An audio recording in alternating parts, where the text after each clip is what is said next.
Hello again, friends.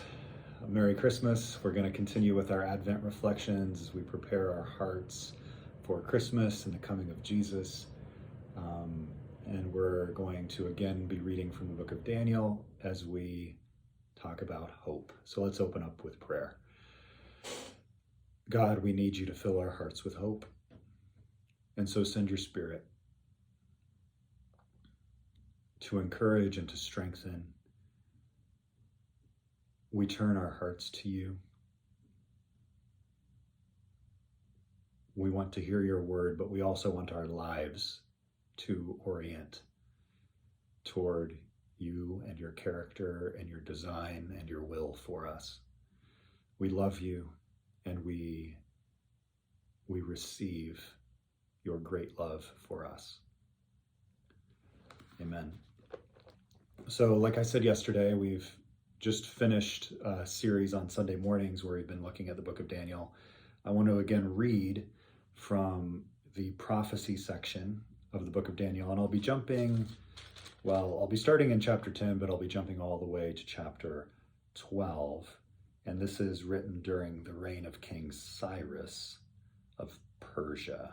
And so this is a time where, even though at some point during the reign of Cyrus, the temple is allowed to be rebuilt, the occupation by foreign powers will continue for many hundred years.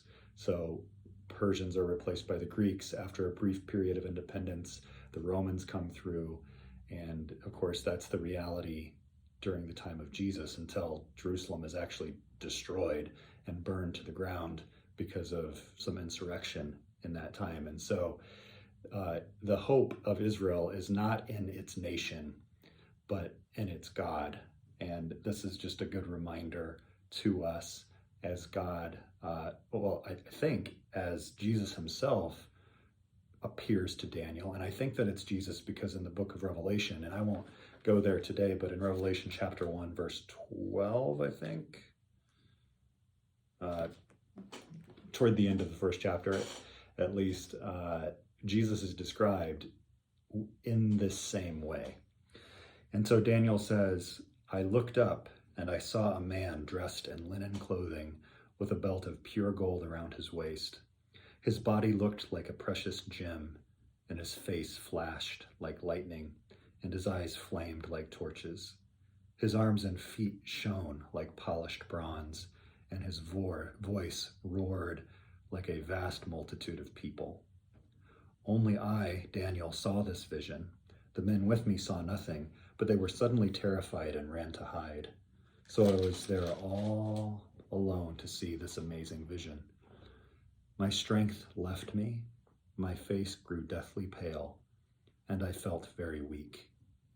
Then I heard the man speak, and when I heard the sound of his voice, I fainted and lay there with my face to the ground.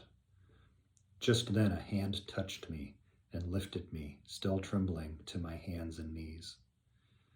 When he touched me again, I felt my strength return. Don't be afraid, he said, for you are very precious to God. Peace. Be encouraged. Be strong. And he spoke these words to me, and I suddenly felt stronger, and I said to him, please speak to me, my Lord, for you have strengthened me.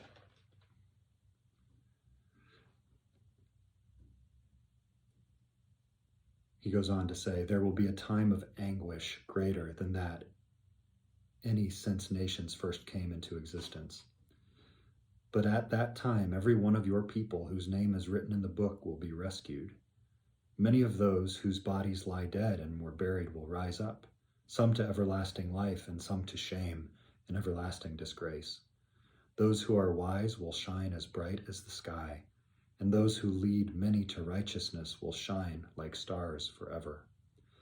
Many will be purified, cleansed, and refined by these trials, but the wicked will continue in their wickedness, and none of them will understand. Only those who are wise will know what it means. And as for you, go your way until the end. You will rest, and then at the end of days, you will rise again to receive the inheritance set aside for you. And I think so many of these words to Daniel are words for us. And I think the main thing I want you to hear today is that our hope is in a person. Our hope is not in a worldly power. Our hope is not in ourselves. Our hope is not in an idea. Our hope is in a person, and that person's name is Jesus, and he has victory over death, and he is the king over all kings, and he is establishing a kingdom that will outlast every earthly kingdom. And so even though many people don't recognize this kingdom, it starts very small. As Jesus would say, it's like leaven in bread, or like a mustard seed. It continues to grow, and it continues to advance, and it will continue forever. And this is the kingdom of which we are citizens if we put our trust and our hope in Jesus. And so I think we can relate to this prophecy that is actually about the end of time. But if you listen to Jesus, he says, like, this generation will not pass away until the end comes. And so I'm of the personal persuasion that we've been living in the end times for almost 2,000 years. So if people say the end is near, I say yes, but that doesn't mean it will happen tomorrow or the next day.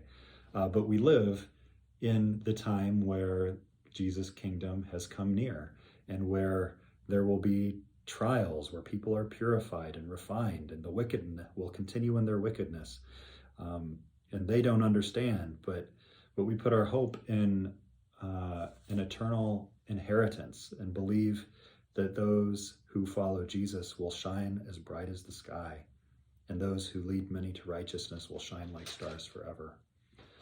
And so finally, in conclusion, I want to read again the words of Jesus to Daniel in that moment of shock. And I want you to listen as if these words are to you and for you on this day. Don't be afraid, for you are very precious to God. Peace, be encouraged, and be strong. And now I want the words of Daniel to be your own words. Daniel says, I suddenly felt stronger, and so I said to him, please speak to me, my Lord, for you have strengthened me. And so as I close, I encourage you to take even 30 seconds and invite God to speak to you. Amen.